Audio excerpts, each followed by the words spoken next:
कहानी की शुरुआत होती है एक बूढ़े आदमी से जो एक औरत को सड़क पार बुरी तरह घसीटते हुए ले जा रहा था। फिर हम देखते हैं कि इसके कुछ दिन पहले 3 शैतान बच्चों का ग्रुप एक घर में चोरी करने पहुंचा। उनमें एलेक्स नाम के एक लड़के ने अपने दोस्तों को पैसे चुराने से मना किया और सिर्फ वही चीजें उठाने को कहा जो $10,000 से कम कीमत की हों। अगर उन्होंने इससे ज्यादा कीमत का सामान उठाया तो पकड़े जाने पर उन्हें उम्र कैद भी हो सकती है। तब एलेक्स के दोस्त रॉकी ने ज्वेलरी चुराई और दूसरे दोस्त मनी ने लैपटॉप और कीमती घड़ी चुरा ली। चोरी के बाद एलेक्स ने खिड़की का शीशा तोड़ डाला जिससे घर का सिक्योरिटी अलार्म बजने लगा। उसने ऐसा पुलिस को गुमराह करने के लिए किया था ताकि पुलिस को लगे कि चोर खिड़की से अंदर घुसे हैं, पर असल में उनके पास घर की डुप्लीकेट चाबी थी। आखिरकार घर लौटकर एलेक्स ने चाबी अपने पिता की डेस्क में रख दी। असल में एलेक्स के पिता सिक्योरिटी कंपनी के लिए काम करते थे और उनके पास अपने क्लाइंट्स के घरों की चाबियां होती थी। वहीं दूसरी ओर मनी ने चोरी का सामान अपने दोस्त राहुल को बेचा,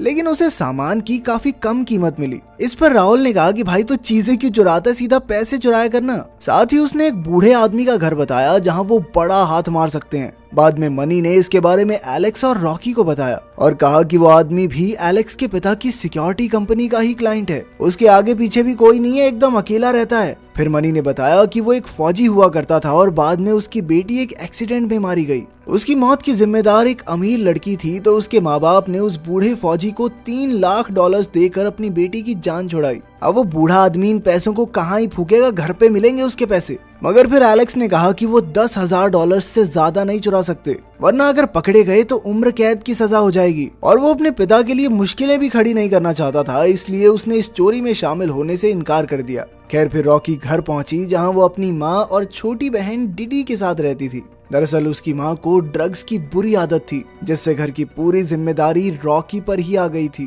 तभी अचानक रॉकी को एलेक्स का मैसेज आया जिसमें वो चोरी का हिस्सा बनने के लिए राजी हो गया था। थोड़ी देर बाद वो तीनों दोस्त उस बूढ़े फौजी के मोहल्ले में चक्कर काटने लगे। ये इलाका काफी सुनसान था जहां वो बूढ़ा आदमी अकेला रहता था। फिर मनी ने कहा कि बुढ़ा 5 दिन से घर से नहीं निकला, इसलिए चोरी के लिए उन्हें सबसे पहले उसे बेहोश करना होगा। तभी अचानक एक कुत्ते के जोर से भौंकने की वजह से वो सब डर गए। फिर वो बूढ़ा बाहर आया तो उन्होंने देखा कि वो तो अंधा था। एलेक्स को अच्छा नहीं लगा कि वो एक अंधे आदमी को लूटने वाले हैं, पर फिर मनी कहने लगा कि भाई ये तो बहुत आसान काम हो गया, तो जरूर करेंगे। आखिरकार उन्होंने उसी रात चोरी को अंजाम देने का प्लान बनाया। फिर रात को 2 बजे एलेक्स और उसके दोस्त काम पर लग गए। उन्होंने कुत्ते को बेहोशी की दवा पिलाई और फिर मेन दरवाजे की ओर बढ़े। मनी ने कहा कि इस दरवाजे में तो 4 चाबियां लगेंगी, मगर उनके पास तो सिर्फ एक है। तब रॉकी ने एक खिड़की तोड़कर अंदर घुसने का फैसला किया। अंदर जाकर उसने तुरंत अलार्म बंद किया और एलेक्स और मनी के लिए दरवाजा खोला। अंदर आकर उन्होंने अपने जूते उतारे और उस बूढ़े आदमी के छुपाए हुए पैसों की तलाश में जुट गए।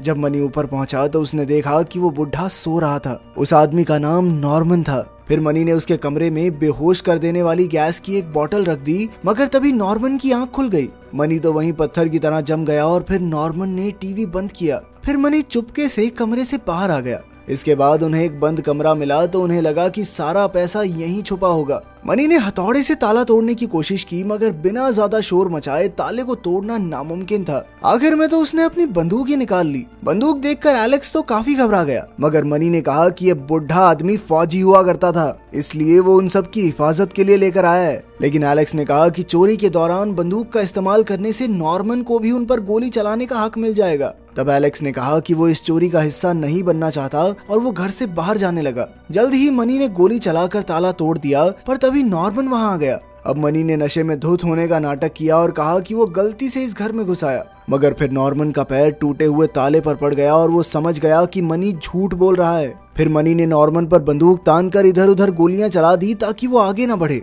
लेकिन नॉर्मन ने अचानक उस पर हमला करके उसकी बंदूक छीन ली और उसका गला घोंटने लगा। मनी उससे जान की भीख मांगने लगा तो नॉर्मन ने उससे पूछा कि उसके साथ कौन कौन है। तब मनी ने कहा कि वो अकेला है और नॉर्मन उसे छोड़ने ही वाला था, पर फिर अचानक उसने जोर से गला दबाकर मनी को मार डाला। ये देखकर रॉकी को बहुत गहरा सदमा लगा और वो सहम कर एक कबर्ड में जाकर छिप गई। इधर गोलियों की आवाज सुनकर एलेक्स वापस आया और अचानक नॉर्मन से टकराते टकराते बचा। फिर नॉर्मन ने सभी खिड़कियां दरवाजे बंद कर दिए, जिससे एलेक्स और रॉकी घर में ही कैद हो गए। तभी रॉकी ने एलेक्स को मैसेज करके बताया कि नॉर्मन ने मनी को मार डाला है और वो खुद एक कबर्ड में छिपी हुई है। फिर कुछ देर बाद नॉर्मन ने वही कबर्ड खोला जहां रॉकी छिपी हुई थी और अपनी तिजोरी खोलकर देखने लगा कि उसके पैसे सही सलामत हैं या नहीं। मौके का फायदा उठाकर रॉकी ने तिजोरी का कोड याद कर लिया। फिर थोड़ी देर बाद एलेक्स ने रॉकी को ढूंढ लिया और कहा कि उन्हें जल्द से जल्द यहाँ से निकलकर पुलिस को खबर करनी चाहिए। पर रॉकी ने तिजोरी खोलकर सारे पैसे निकाल लिए। एलेक्स ने देखा कि तिजोरी में लगभग 10 लाख डॉलर्स थे।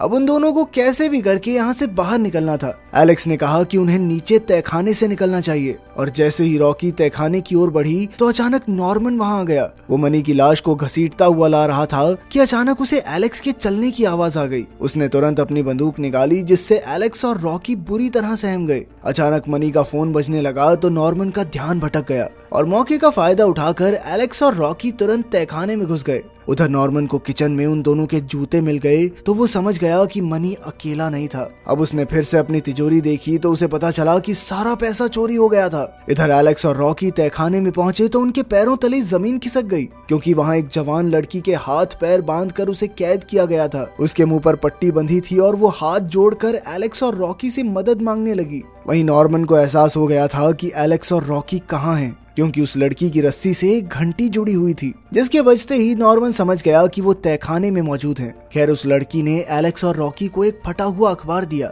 और तब ये खुलासा होता है कि उस लड़की का नाम सिंडी था और ये वही लड़की थी जिसकी गाड़ी से टकराने से नॉर्मन की बेटी की मौत हो गई थी। इसके बाद सिंडी ने एक तिजोरी की ओर इशारा किया जहां नॉर्मन उसकी हथकड़ियों की चाबी रखता था। तब एलेक्स और रॉकी ने चाबी निकाली और सिंडी को रिहा करके बाहर जाने लगे मगर दरवाजे पर तो ताला लगा था।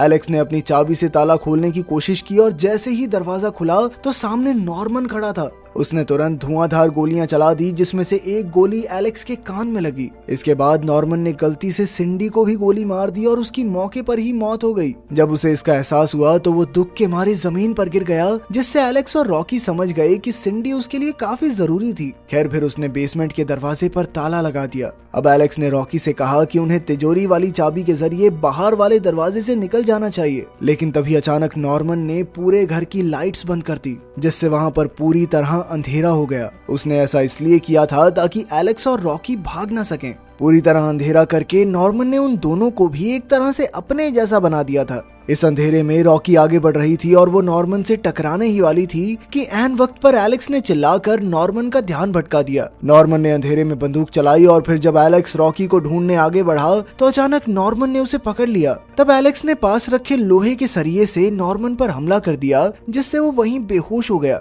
इसके बाद वो दौड़कर रॉकी की मदद करने पहुंचा, पर जैसे ही वो ऊपर पहुंचे तो अचानक नॉर्मन का कुत्ता उनके पीछे पड़ गया। असल में उसे दी हुई बेहोशी की दवा का असर खत्म हो चुका था। तब एलेक्स ने रॉकी को चाबी देकर बाहर का दरवाजा खोलने को कहा और खुद कुत्ते को भटकाने का फैसला किया, मगर तभी नॉर्मन उठ खड़ा हुआ और तहखाने का दरवाजा पीटने लगा। एलेक्स और रॉकी जल्द ही भागकर ऊपर के कमरे में छिप गए। वो जानते थे कि नॉर्मन उनके कमरे में घुसने की कोशिश जरूर करेगा, इसलिए एलेक्स ने रॉकी को एयर वेंट के जरिए भागने को कहा और फिर खुद नॉर्मन को रोकने का फैसला किया, मगर वो ज्यादा देर तक उसे रोक नहीं पाया और नॉर्मन ने दरवाजा तोड़ दिया। अचानक नॉर्मन के कुत्ते ने एलेक्स पर जबरदस्त हमला कर दिया जिससे एलेक्स खिड़की से बाहर जा गिरा। उधर रॉकी एयर वेंट के जरिए बाहर जाने की कोशिश कर रही थी कि अचानक नॉर्मन का कुत्ता उसके पीछे आ गया और वो एक गहरे खड्डे में जा गिरी। उधर एलेक्स बाहर जाने का रास्ता ढूंढ रहा था कि अचानक नॉर्मन ने उसे पकड़ लिया। एलेक्स ने उस पर एक बॉटल से हमला किया, मगर नॉर्मन ने उसे पीट कर उसकी हड्डी पसली एक कर दी। आखिरकार उसने एक पेंचकस की मदद से एलेक्स को मार डाला। फिर जल्द ही उसने रॉकी को भी ढूंढ निकाला और उसे पीट कर बेहोश कर दिया।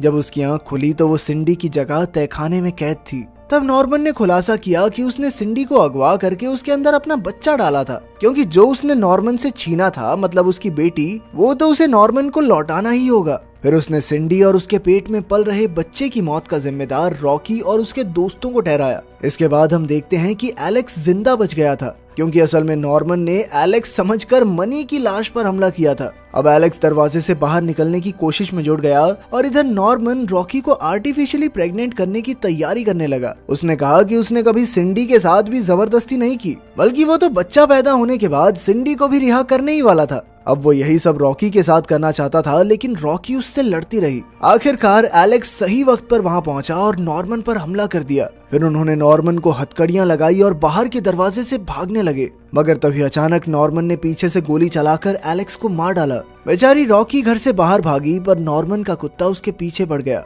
आखिरकार उसने कुत्ते को अपनी गाड़ी के ट्रंक में कैद कर दिया और जैसे ही वो जाने लगी तो अचानक नॉर्मन ने वहां आकर उसके सर पर जोरदार वार कर दिया। फिर वो रॉकी को घसीटते हुए घर में वापस ले जाने लगा। अंदर जाकर रॉकी को अलार्म का रिमोट मिल गया और उसने अलार्म बजा दिया ताकि पुलिस को खबर मिल जाए कि घर के अंदर कुछ गड़बड़ हुई है। अलार्म की तेज आवाज से नॉर्मन का सर फटने लगा और इसी मौके का फायदा उठाकर रॉकी ने कुल्हाड़ी से उस पर जबरदस्त हमला कर दिया, जिससे वो सीधा तहखाने में जा गिरा। आखिरकार वो पुलिस के आने से पहले वहां से भाग निकली। बाद में रॉकी और डिडी ने टीवी पर देखा कि नॉर्मन अब भी जिंदा था और वो हॉस्पिटल में भर्ती था।